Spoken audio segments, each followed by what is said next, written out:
there is a church that I attend, and there are a lot of elderly members. And I noticed that after church, they just kind of hung around and they wanted to talk and share. And I always felt sad passing them by and just knowing they were needing more time together. And you know, our elderly community gets overlooked all the time.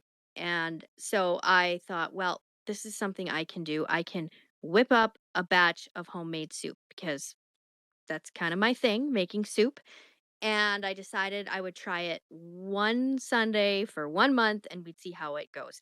And we just celebrated our 1 year anniversary in September, and it's been such a hit, and it's just grown and grown and grown. So now we have, well, I think the last bun order, because I serve homemade soup.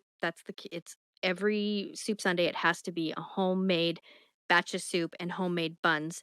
I think we had 9 dozen or 10 dozen buns that we served. So, but more than that, it's my vision was one table where everyone can come, anybody who wants to come and just break bread together, as you said, unite and break bread together.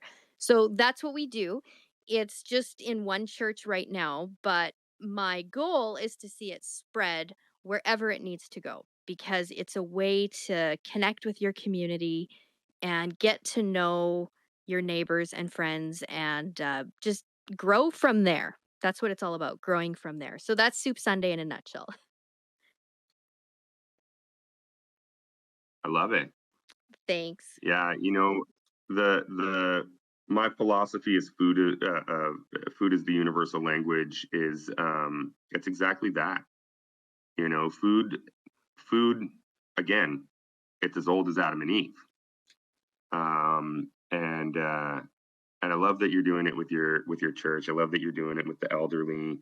I'm very blessed to have spent over a decade in the senior living industry, and it's the elderly are a marginalized group, and they have just a wealth of knowledge and stories, and they've seen it all. And what I love about food is it's so personal. Um, it's we know that.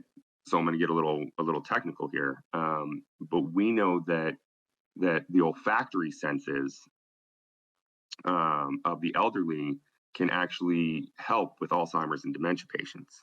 So it's actually more important with Alzheimer's and dementia than any other group of elderly, um, because they smell it first and it triggers memories in their brain. So if it's the smell of home baked cookies,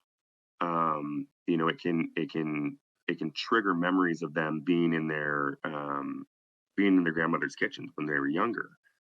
Those type of memories then can help create neural pathways that help them remember a little bit more. We also know now that there's significant links to what we're adding to food, and how it's affecting dementia and Alzheimer's, growing as one of the leading causes of death in our countries. And then I could go on and on about cancer and the benefits of what your diet is. But I believed for a long time that a lot of our problems, and difficulties that we have, food is a uniter.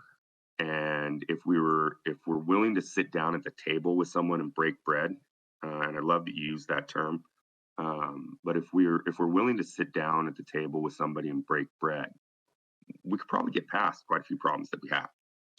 Um, we just need to understand people. We need to understand people from a cultural difference, and know that we're not as different as we think we are.